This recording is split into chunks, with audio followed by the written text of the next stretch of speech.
Robert Kelly in studio. Playing the Wilbur Theater Saturday night. Tickets available, I don't know, where you get those tickets. Ticketmaster, RobertKellyLive.com. You can get tickets for Saturday night show at the Wilbur Theater. One show. The tickets are going fast. Are you hanging out for a little longer? Because we have Donald Trump Jr. coming in. I thought Bobby was going to be hanging for the remainder of the program. I got to bail. Why? For what? I got a meeting. You're being a big shot now that you do your own podcast, I see. Yeah. You were on my podcast. I did all right on your podcast. It's actually, it's a fucking one of the hottest podcasts we've done. Bobby! Statistically, Bobo. But no, I'm getting to something here. Let me finish. So Donald Trump Jr. is coming in. He does the fly fishing, and he does the fly fishing where me and you do the fly fishing. That's true. He has a house. And he has a house, so I think you should stick around, because I'm thinking we might have an in with Donald Trump Jr. Oh! I think we worked this guy, and next time we're going to be hanging out up there nights. They're going to be fishing on Park Avenue. Dude. I think I mentioned it just very casually, but when me and Bobby slept over in that house, it was just me and him. Because even the guy who owns it doesn't stay there because he knows it's a shitty house. Yeah.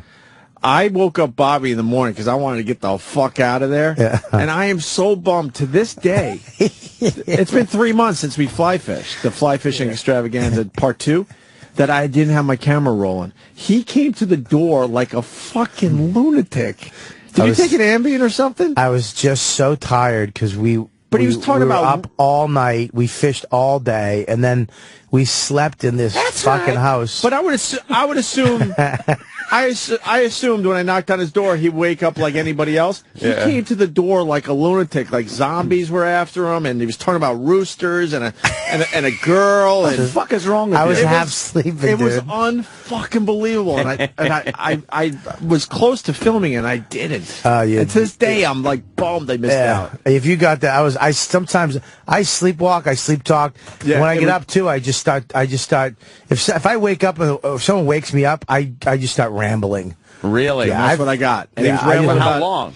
I just talk about what I want a hamburger, and sometimes pelicans go on the roof and say hi. And how long does this last until you're finally awake? It was about 2 minutes. I kind of wake up. It was about 2 minutes, and it was amazing because it was like 5 or 6 different things at the same time. I've sleepwalked and sat up to my grandparents' room and sat on my grandfather's head and just talked to myself. Bobby, you got to stick around because I think we can work this Donald Trump Jr. and we're going to be fly fishing nice next on our own boats. Yeah, on our own boat. No, we can't blow off Rich. Oh, yeah, Rich is a good guy. I like Rich. Yeah, Rich is a good guy. I like the Rich. Rich is a good guy. Where do you stay? MTV guy was not a good guy. Fuck that guy. He was a good guy to me. He wasn't a good guy to me when he found out who I was. He went, I'm like, I'm just saying hi, relax.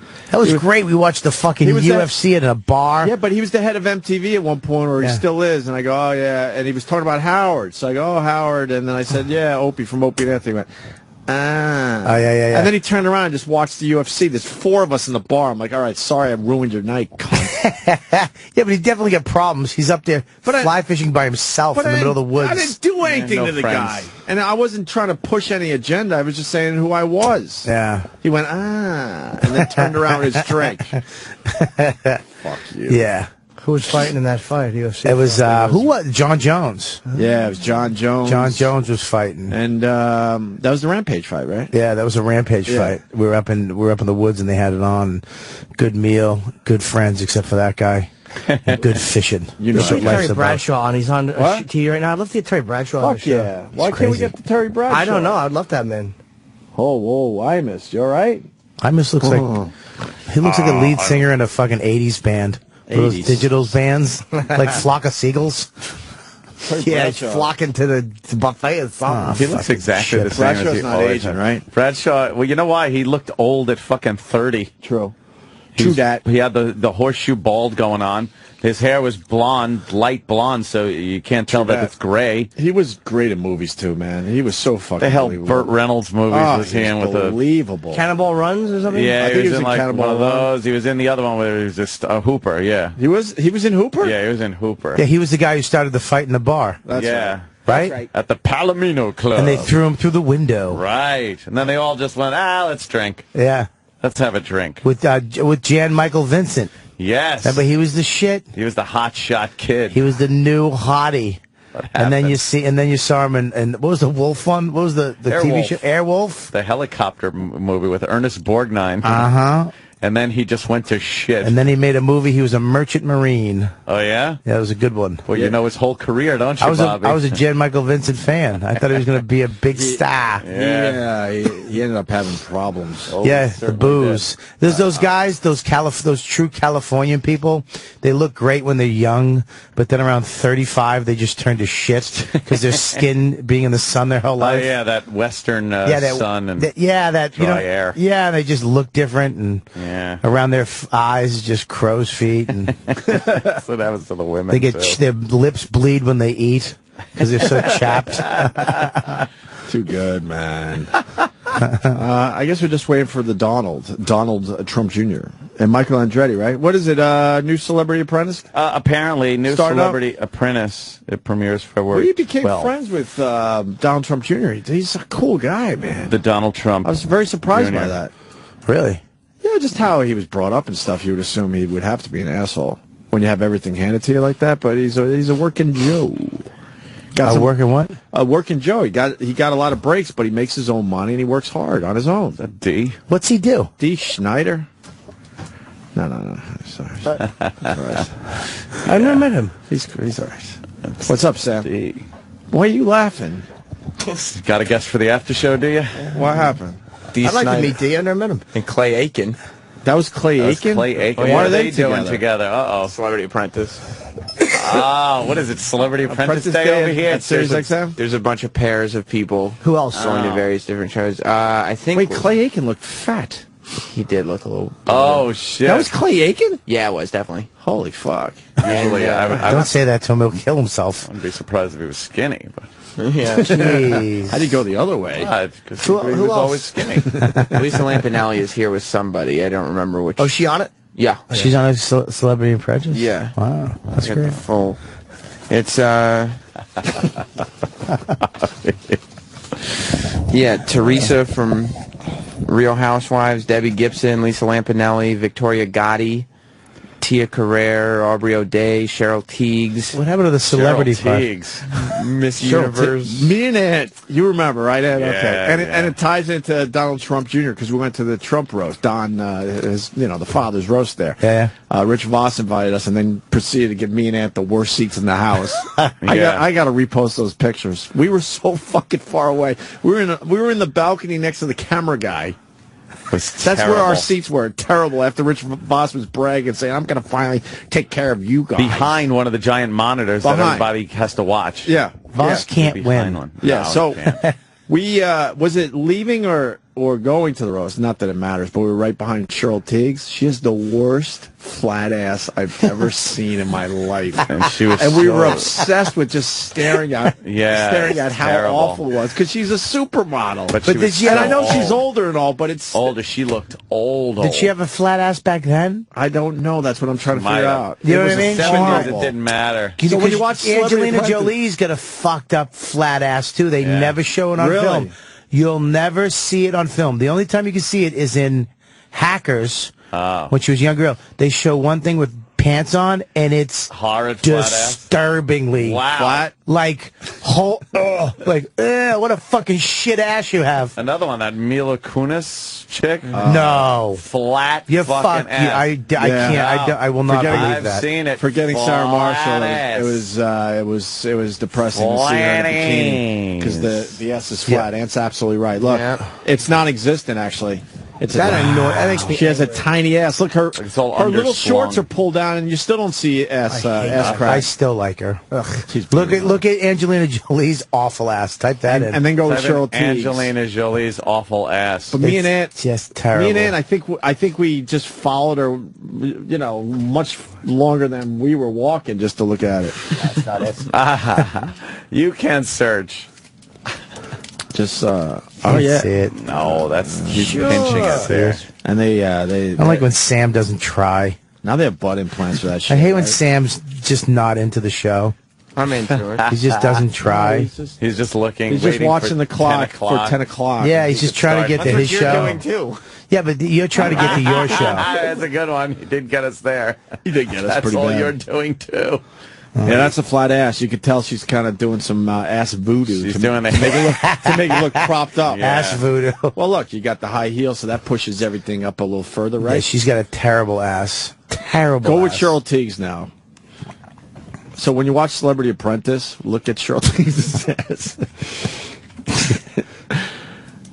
Let's see. Go for It's showing pictures of her from Wow, years there's ago. not even a shot of her from behind. See, they even know. Right there. What? Her No, laying that's not down. See, there's not one. It's a girl. Jesus. It's so funny when you type in Cheryl Teagues' ass and what comes up. Yeah, that's not her ass. No, It's not even her. That's not her. No, it's just porno. See, you can't even find her. Once you get down the first Why? three You can't even layers of find her ass. pictures, it's all just porn. There No she matter is, what right you there. search for. Hey, click on that one. you can see there's no ass in that one. That's Oh, great. and she's leaning all the way back to trick you. Oh man, How about other sizes? I kind of like a little bum though. You guys don't like little bums? No. It has to Oh have Jesus, Jim. It has to have a shape. It's gotta to have it. a shape. No, Jimmy likes a deep crack. We all know that. I like a deep crack. You would have been great at my house yesterday. Why? My little sister brought a friend over, 25 or 23. She pretty? Yeah, very pretty. She fat? The Take friend? pictures. Nope, thin, young, but I mean, walked by in like those tights that the girl's wearing. Oh. You're right behind. No, she Why walked. don't you have me come over? No. She walked because I I wore my spandex shorts. Oh, great. I didn't want you to come Love over. that. The Donald's here, so why don't we get him in so you can say hi to him? I'd love to. That Arnold. Donald Trump Jr. is coming in. What do you sit over here again? Here's Sam, as if Sam doesn't mind moving. Where is he right now? He's on his way up. He's So like can in we the take building. Quick break. A oneer. Let's You go want. with a oneer. Go right now. Oneer. Donald wait. Trump Jr. next with Micheal Andretti. Sex man wasn't prepared. Who's Micheal Andretti? You're still on the air. Why don't we break? A oneer, quick. Winner. Well, because the sex man had to run potty and he didn't prepare everything before he. Yeah, he has to poo a lot. Are you ready for a oneer? I don't know. Walking him in, we have limited time. Oh, let's just say All right, let's go with it then. Yeah, but he's scheduled for 9:30, That's right. so our limited time starts at 9:30. That's right.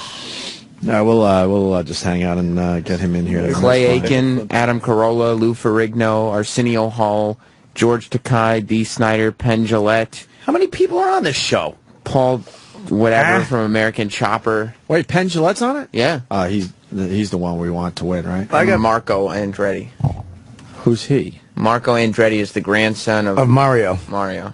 But Michael Andretti. And is- anytime somebody drives crazy in a car, I go, "Who are you, Mario Unsteady?" Just That's terrible. What's up, brother? Hey, how you Good to doing? see you again, man. What's up, man? How are you? Donald Trump Take a Jr. seat.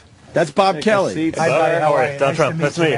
And he's a fellow fly fisherman. Ah, very nice. Come on, Jim. How you doing? He's a fellow fly fisherman. Very Yeah, nice. me and I Oak like go that. up I know to you- Roscoe. and we I have go. a cabin up there, so We know. We went by your gotta house. we got to get together sometime. Well, this is why Bobby's sticking around. We're going to work you, and next time we go up, we're going to have a nice experience. We took the boat, Very nice. the boat trip. You know the boat trips. With that go Rich. right- exactly Yeah. the float You know trip Rich. with Rich. I do know Rich. Oh, you do. You know Yeah. Rich. Yeah, he's a good guy. Yeah, no, a couple buddies of mine are guides up there. I'm up there most weekends in the summer, just kind of decompressing from the hell that is New York in the summer. So. Damn. Where's your cabin? Right I guess on the it river? isn't that big Yeah. of a place where you do kind of know everybody. Oh yeah, it's tiny. Yeah, it's a small world, man. There's, if you, especially for that like little fly fishing set, you get to know a couple of the Yeah. guys. If you're not a total douche, you're pretty good. Yeah. There's no cops up there too.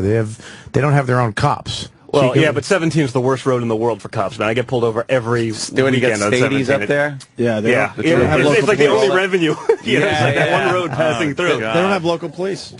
Yeah, so it's just troopers. Yeah, I got pulled over once for going 2 miles over the speed limit. I thought it was a joke. No. Oh yeah. And do you get to play the Trump card? I'm not going to comment on that. Yeah. No comments. Because a lot of times up there, very hard to get out of a ticket up there. It is. Yeah, It is. They don't They don't care play. who, what, where, when. they need it. yeah, there's probably not as many motorists. Trying to stop the It's kind of like conversation. the only throughway to get that way, though. So they just basically sit there and like there's no other real revenue source Yeah. there. So it's basically like let's get the And the speed annotators and get limit's the. way lower than it should be. And it also switches. It goes Switches, 55, yeah. 65 every 200 Then yards. 30. They just want to get you. Nothing worse than when you tell them who you are and they go, "Yeah, I heard you," and they still and like, they hand you oh, the Have you ticket. had that? Oh yeah. There is something worse than that. No, I haven't heard of you. Bob Kelly. Well, we've done that too, of course. But when they heard of you and they still want to just give Well, I've gotten in trouble for trying to impersonate Donald Trump. They're like, this is a joke. I'm like, really? Like, that's what the juniors for. Like, come on, guys. Like, you got to do better than that. Well, they don't believe that you are who you say you are? I have that a lot. Yeah, well, like, if I'm in jeans and a t-shirt, everyone assumes, like, that I'm going to be in a suit all the time. It's like, I wear that to work, but, like, I'm a pretty low-key guy on my free time. Have you gone to the Roscoe Festival? You know what? I haven't been up there for that. Oh, it's terrific. I know. I've heard it's great. Bobby was put in the local jail. Nice. Hey, nice.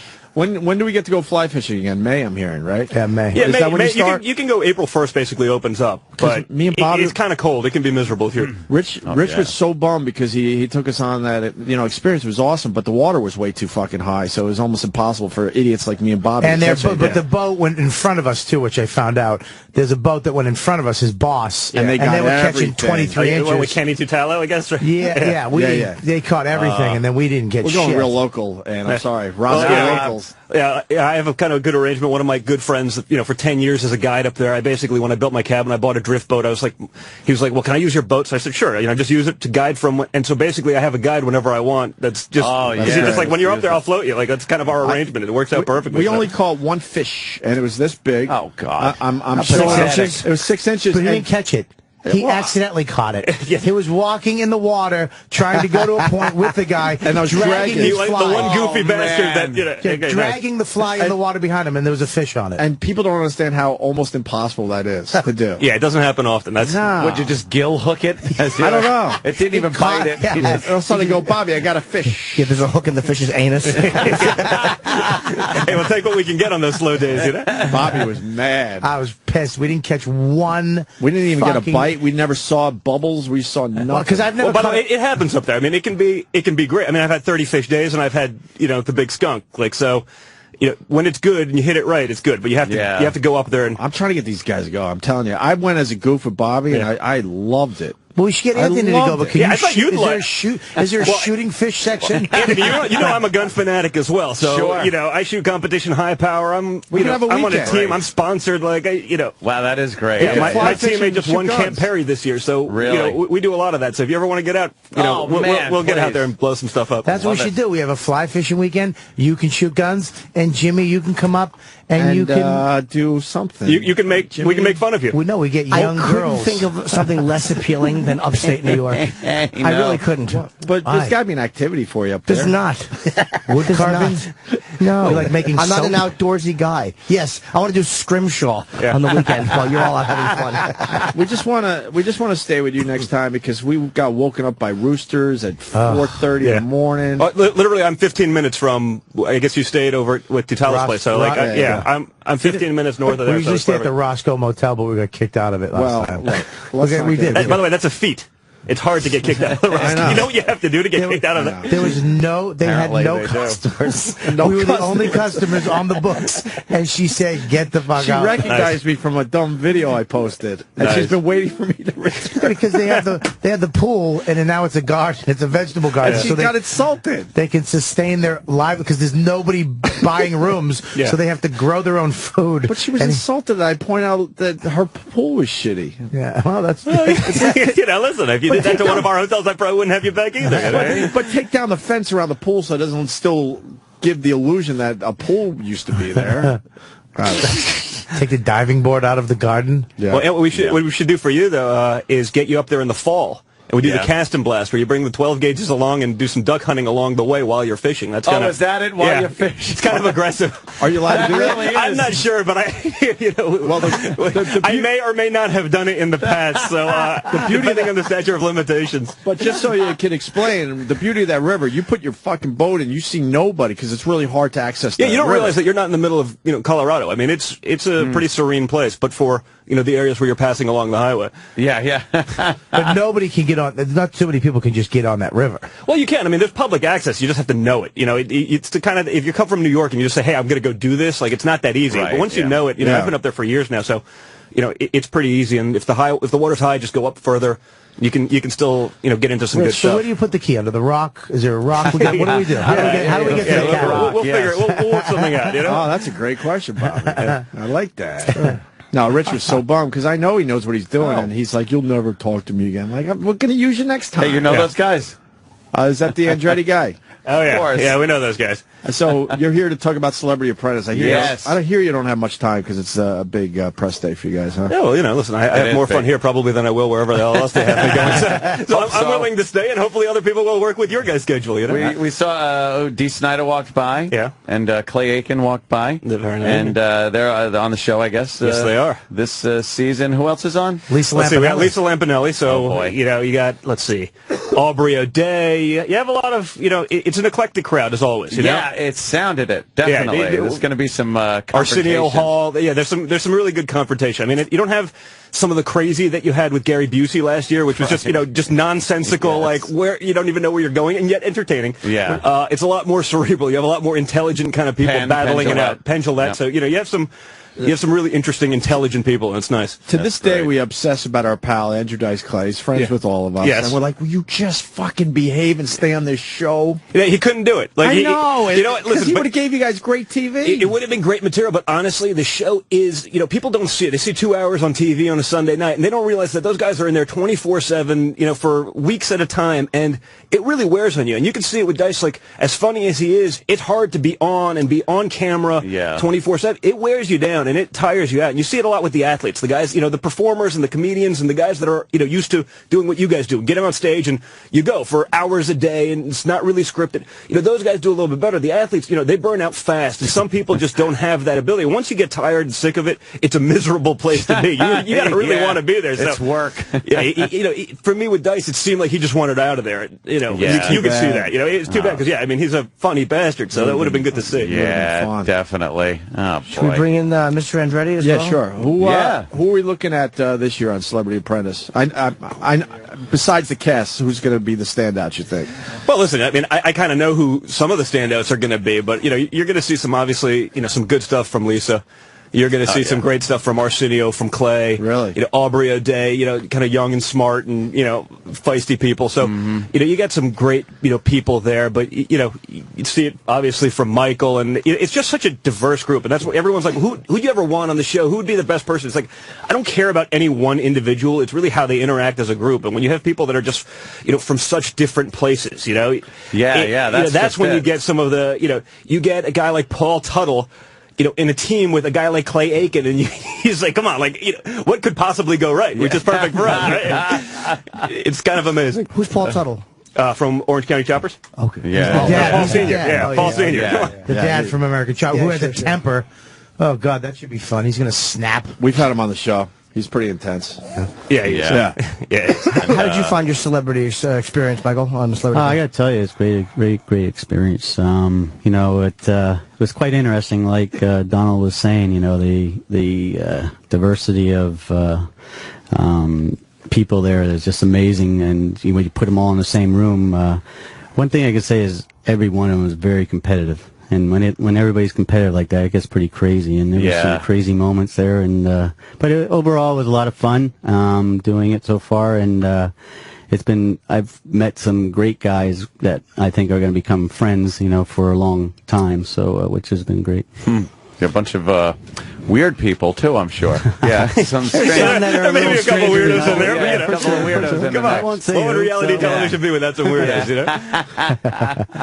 That sounds like quite the batch. Is it hard to get psyched up for competition after having raced? I mean, anything else just kind of seems soft compared to that, right? Yeah, it's all different. It's a different type of competition. But I think once you get into any situation, whether I'm playing tennis or doing something like this, your competitive juices come out and you get into it pretty much. Yeah, I think you see that with all of them. I mean, everyone's kind of been great at whatever it is that they do. So you put them in a situation where maybe they're out of their comfort zone, and that competition, that kind of spirit still is there. But it's great when you see someone with that spirit but has no idea what's going on because it's a total disaster. It's awesome.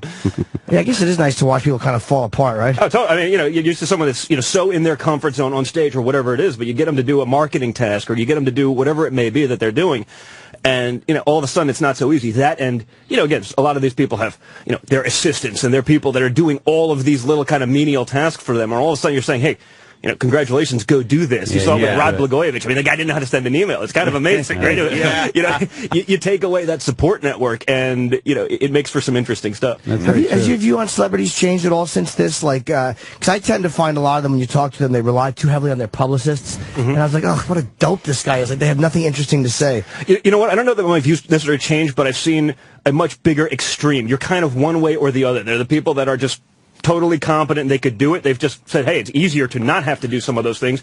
And then there's the people that really can't function without the support group. And you kind of see a huge dichotomy between that. It's kind of interesting to watch because you see them again in their comfort zone. It's like, man, that person really has their stuff together. But you take them out of that, and some people thrive and some people totally fail. Yeah. Why did they switch from, at one point it was just The Apprentice, and that's no longer, and it's only Celebrity Apprentice.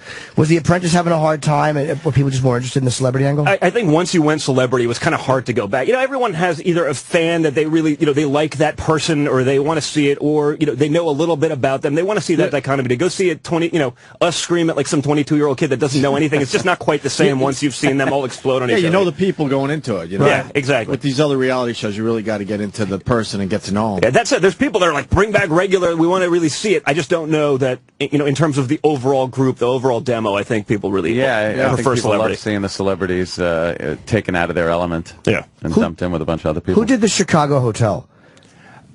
Me. I loved it. I went out there one time and I stayed there. We talked about it last time you were here. Yeah. One of the best buildings I've ever been in. Thank you. Yeah, I spent about 3 days a week in Chicago, basically commuting from the city for about 3 years to get that thing built. It was amazing. I was dying to stay in there, and I went out there. I had something to do, and I fucking loved it.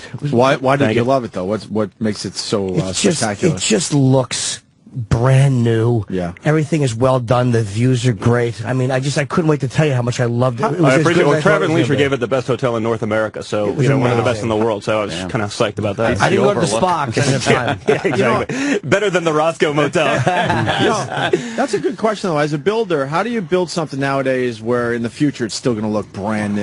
You know what I mean? Listen. I mean, you see a lot of that. Obviously, look at the architecture from the '60s at Kennedy. Right. There's things that are timeless and that you can kind of make, and there's things that aren't, and you got to be able to really figure out what that trend is. And some things, will always stay timeless. And you just got to, you have to understand architecture. You have to understand what people want. You have to understand, the area in which you're building, so it kind of is contextual, so it kind of fits within the environment that you're constructing in, and you go from there, and hopefully you get it right. Well, right now, glass is in, obviously. All these buildings look like just big, huge glass buildings. Yeah, but I don't ever see a time where brick will be back in. There may be components of it, but I mean, ultimately, today with modern glass, there's an energy efficiency to it. It's not like you're wasting, before you did a lot less glass because you wasted a lot of energy trying to heat or cool a place. Who doesn't and who isn't in the future going to want to have floor-to-ceiling glass? Better views, especially with a building like that where you stand so high above everything else. I mean, that kind of makes sense. So that's obviously a natural trend that's probably not going anywhere. When are you going to take tubs? Just get rid of the tub. Nobody uses whenever you tub decide to leave. Hubby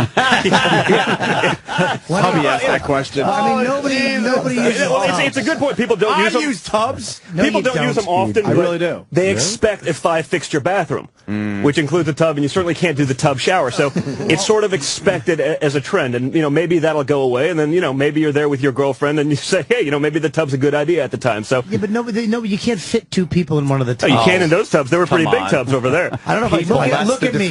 Look at me. Look at me. You can't fit. Well, listen, there's exceptions to every rule. I can't help that you can't fit in the tub. I can fit in it just fine. Would you throw him out of the pool if you hit him with soap?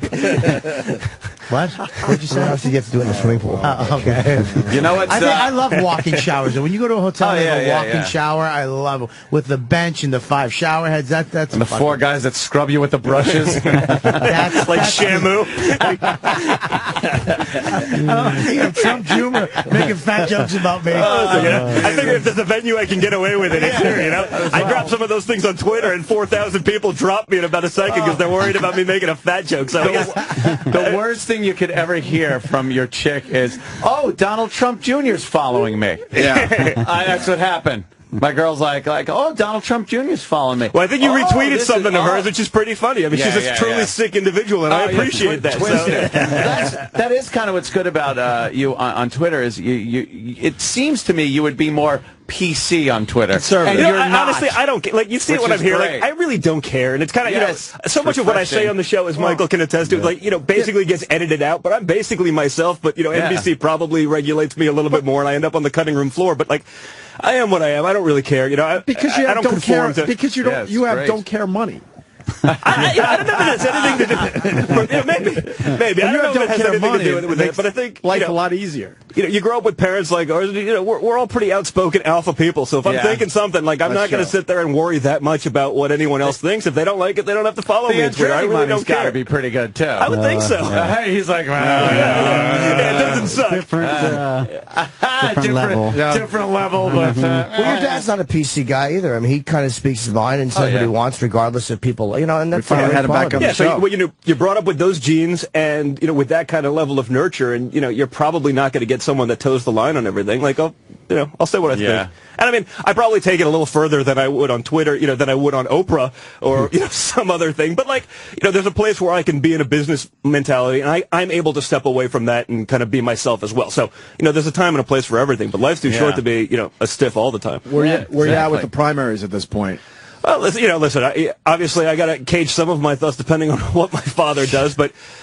I think you really think he might still do this, huh? I don't know. I have been on vacation and kind of trying to avoid it a little bit because he's great at teasing it. But listen, he's great, and I think he'd be great for the country. I mean, you see kind of what you got from last night. Obviously, there's kind of a three-way tie, which means there's no one that's really that satisfied with anyone. You still have all this noise from the kind of Bachmann, Huntsman, Gingrich crowd even, and I think Iowa's not necessarily representative of the rest of the country. I mean, I'd say it's probably slightly more conservative than just about everywhere else, and so I don't know that it means all that much, but really for me at this point, given kind of the ineptitude that we've seen over the last 3 years, and given the lack of action and the utter failure that we've experienced over the last 3 years, like I'm voting for anyone who has the best chance, whether it's the person I want or not. The guy who has the best chance of beating Obama. Like just said these guys are like, well, we got to vote on this one issue because we're Republicans. And, it's so stupid in the Republican Party. Like you have to be like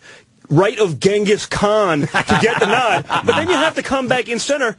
To get the actual election, which in and of itself makes you a freaking hypocrite, which is like my least favorite thing in the world. So, I'm for like the guy who's most likely to be able to beat that, because what we've done now isn't working. Like it was a great experiment. Like give someone with no experience, who's young and has a good line of shit, like give them the presidency. Like give them nukes. Like that's a great freaking idea. Like we needed that as a country.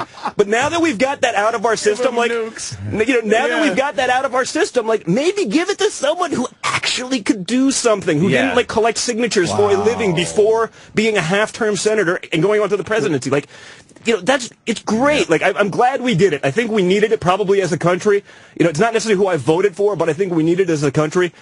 Now that we've got it out of our system, like, come on, like, let's go with someone who can actually effectuate change and not just like run on a campaign of freaking hope. Like, let's hope. Like, let's sit back on our ass, do nothing, and hope that shit works itself out. Like, maybe something will happen. That's fucking phenomenal. Like, come on. Yeah. So, do you think I'm in the middle on Obama? I like him sometimes. I don't like him other times. No, by the way, I think he's probably a really likable guy. Like, he's a guy you'd maybe want to have a beer with. No, like, I mean as the president. president. For the politics. But I'm surprised with, and we talked to your dad about this too, how he's been foreign policy wise. He's a lot tougher than I thought he was going to be. He's a lot more Republican with foreign policy than I thought he would be. It started with allowing the 30,000 troops, I think, that McChrystal asked for. I think it was McChrystal, even though he didn't do it as fast as he wanted. But again, the problem I have with that is he got elected on a platform that was totally opposite of that. Yeah. So when he realized the country wasn't for, he's like, okay, well, I'm going to change. But if you look at like the 15 points he ran on,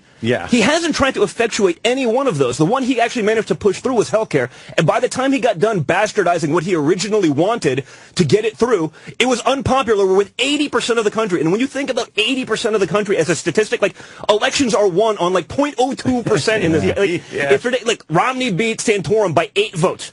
Like, that's how close we are from a certain perspective in this country on politics, right? So to be unpopular with 80% of the nation is almost statistically impossible to achieve. But you raise a good point, though, which is he did say something about not committing more troops, and then he did. What's the line these guys have to walk between being wishy-washy and staying married to the polls and honestly getting more information and going, you know what, I said something. What I said wasn't correct. I'm going to do this because it's better for the country. Like, that's almost a no-win for a politician. Well, listen, there's no question. I mean, there's always the catch-22, in politics. But I think ultimately, the number one thing you want to see from your president is conviction. Whether you like George W. Bush or not, you knew where he stood. Yeah. There was no, middle ground. You understood what he wanted. Maybe you disagree with it. Maybe you liked it. I probably disagree with it more often than not, even as a conservative. But, you knew where he stood. So to be able to say, well, I don't know that Obama's really just in touch with the average American. I think he's got a mindset where he wants to be. Right. But it's not really in line with, the average American. I mean, it's just different.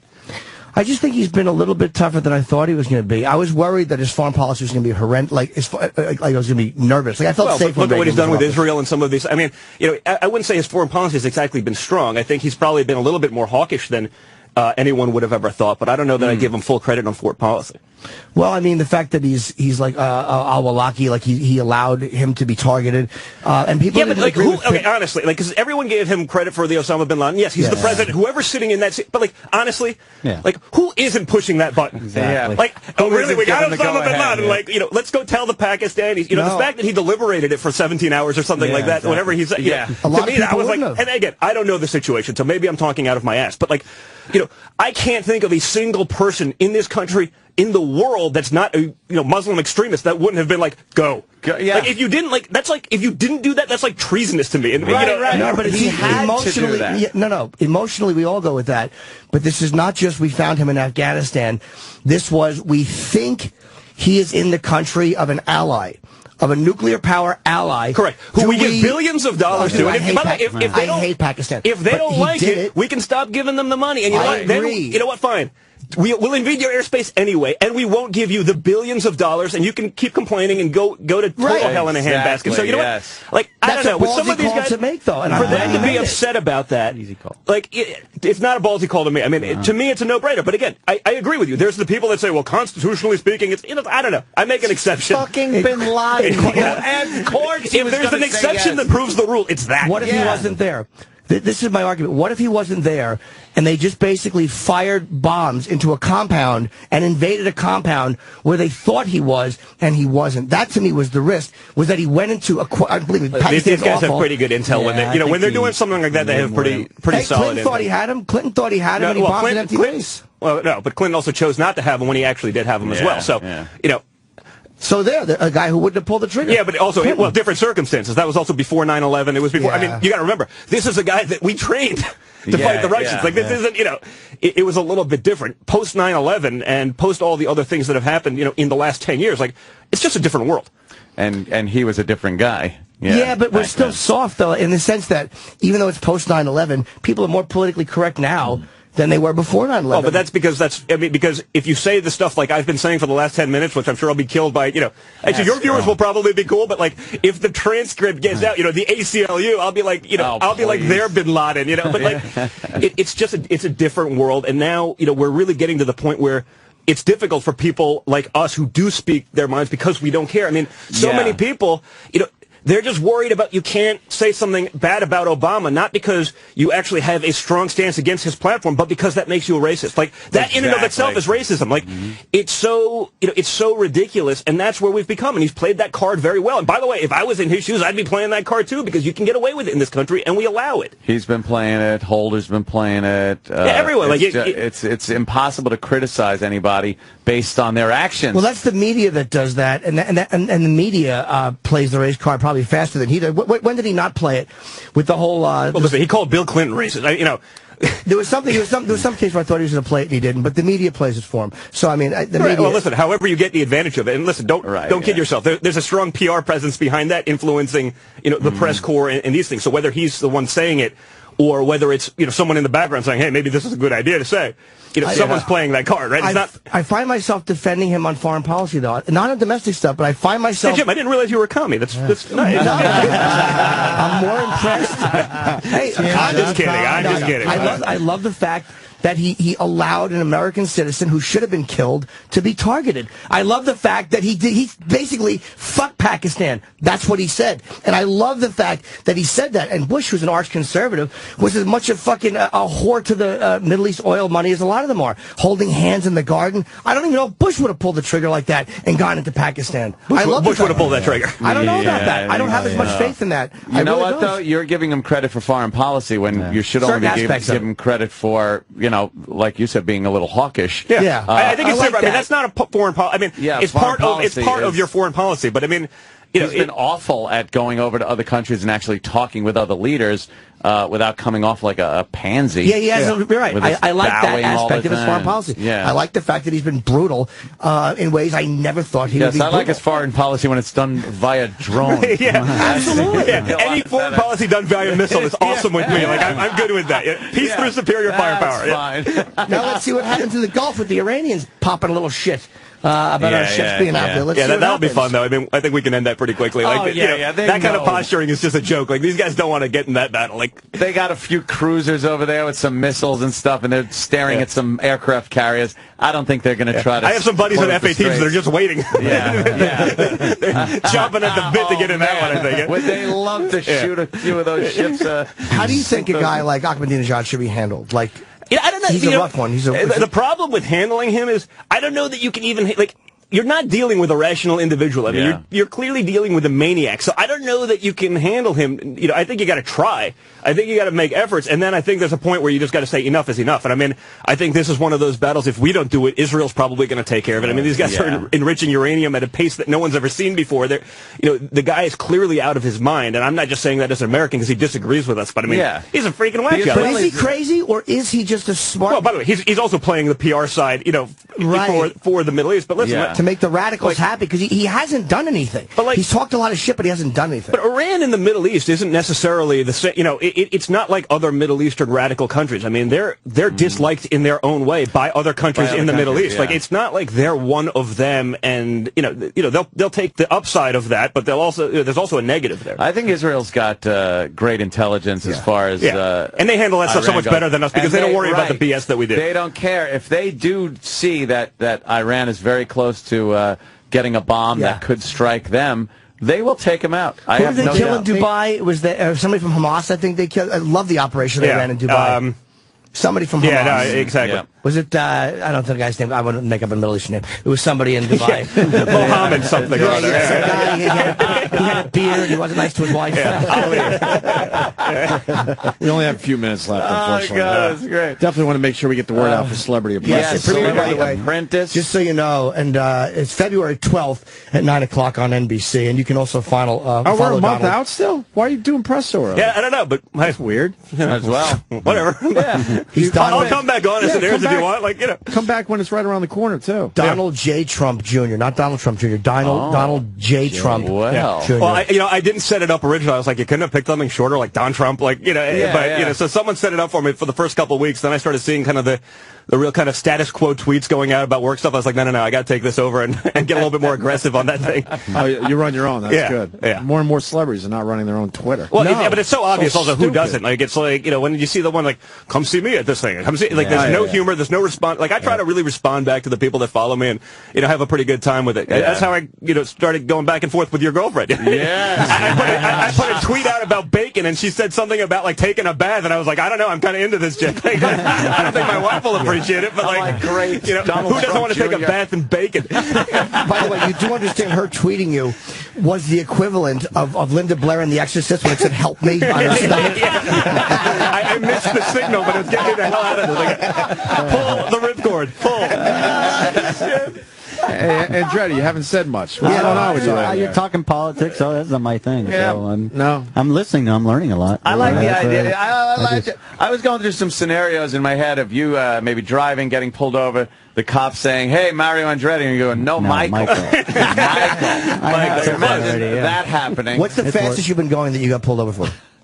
Oh, Not too bad. Oh, no? Around 90 or so. Oh, that's nothing. I got a great story about that, but I don't even know if the statute of limitations is I got almost pulled over at 135 and a 25, but I managed to get around the next corner and pull into a road that I thought was like maybe I'll lose in the back roads because like the guy's doing a K-turn, kind of a little carried away. And I managed to pull into a guy's garage because it was just a cul-de-sac. It wasn't actually a road. I'm like, oh, crap, now I ran. And now I'm to hide. Pulled into a garage, closed the garage door. The guy walks out. He's like, what the hell are you doing in my home? I'm like, is this like 125 Oak? He's like, not even close. I was like, oh, I got the wrong one. I got back in. I heard the sirens go the other way. Just ran back. Yeah, I wasn't going to get stopped for that one. That would have been bad. Yeah, 6 times the speed limit is rough. They take you in on that one. Yeah, balls going to that was a younger and dumber time in my life. But did you have partying years? Yeah, I did. You did? Yeah, that's why I don't really drink anymore, because I'm not good at moderation. When did you stop? About 8 years ago. 8. Oh, okay. Yeah, so... It's like, no, I just build buildings. Yeah, that's a nice thing to fall back on. No, but you get a new addiction. hotel. For me, it went from drink. I did drinking and drugs and stopped, and then for me, I went into porn. He went to creating buildings, building America. I became a psycho. That's something a little different. But it's amazing how Building America. Hey, porn is a big industry too, Jim. It sure is, but I don't contribute on any real. You know what I mean? Oh, it's just humiliating. You contribute what can be sopped up with a Kleenex. Yeah. And he's building Jim socks, buildings. whatever. It's very valuable to the sock producers of this I country. don't use socks anymore, but I did all through high school. What do you mean socks? God. That's what I would clean up with. Nah, toilet paper. Oh, I didn't. Yeah. All right, well, I just wanted to ruin the entire discussion with Yes, exactly. We got to use the myself. sock because it's like recycling. I mean, tissue is just a waste of paper. It's trees. You miss your partying years? Listen, I'm not going to lie to you. I enjoyed it. I young. clearly enjoyed it, but there's a time and a place for everything. I've been pretty lucky with kind of say the other hand that I've been dealt, and I don't want to totally blow it. So if you can't do something in moderation, I think you got to just recognize that. And so I don't know. I definitely miss it because I enjoyed it a lot. Like What finally I did told have you a good, that it was too much?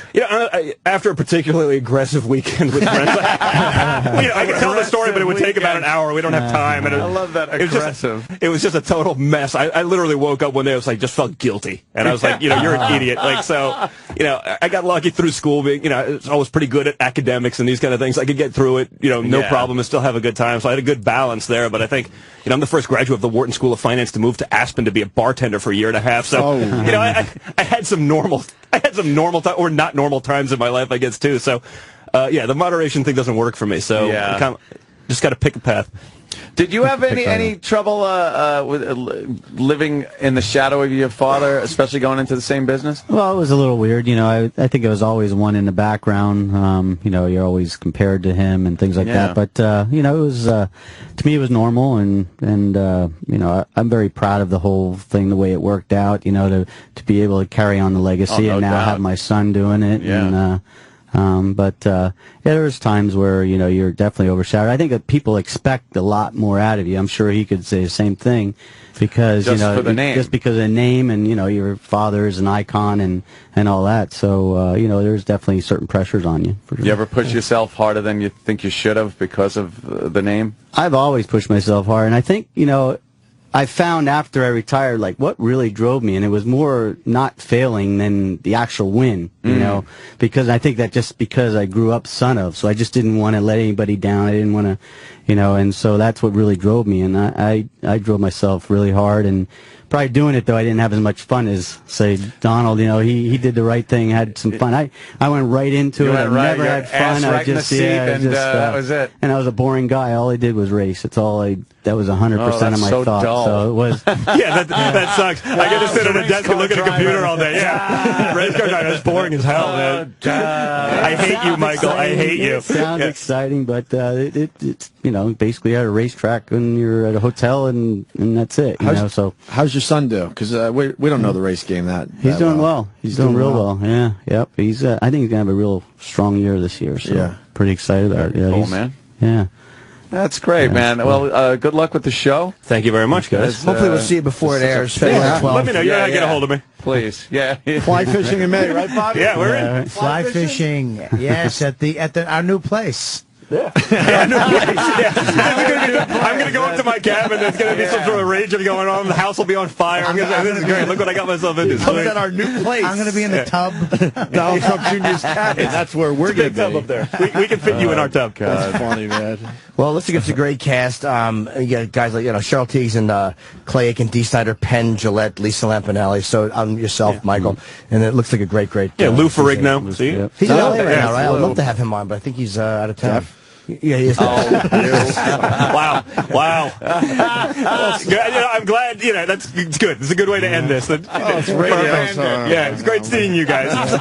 Sorry. I'm an asshole. Well, Don, thank you. No problem, guys. Good to be back. Again, Jimmy? Michael, thanks, man. It's Donald J. Trump Jr. Yeah, he's a good one to follow. Yes. Big time. You got a Twitter there? Yeah, I do. Michael Andretti. Michael Andretti. Simple as that. All right. 2 T's. And Bobby's going to be at the Wilbur Theater because and I think Bobby's got to go too. Yeah, Wilbur Theater Saturday. Saturday night, Boston, Wilbur Theater, and on iTunes, subscribe, review, You Know What Dude podcast, so I can be up with Anthony. Yeah. Nice. Okay. Number 2. Number Deuce. I have nothing to plug. Stuff's going on sale this week. You. Stuff. Bunch of gigs, yeah. All right, we'll talk about that tomorrow. All right, guys. Awesome, guys. All right, thanks. Opie and Anthony. This is the Opie and Anthony Show.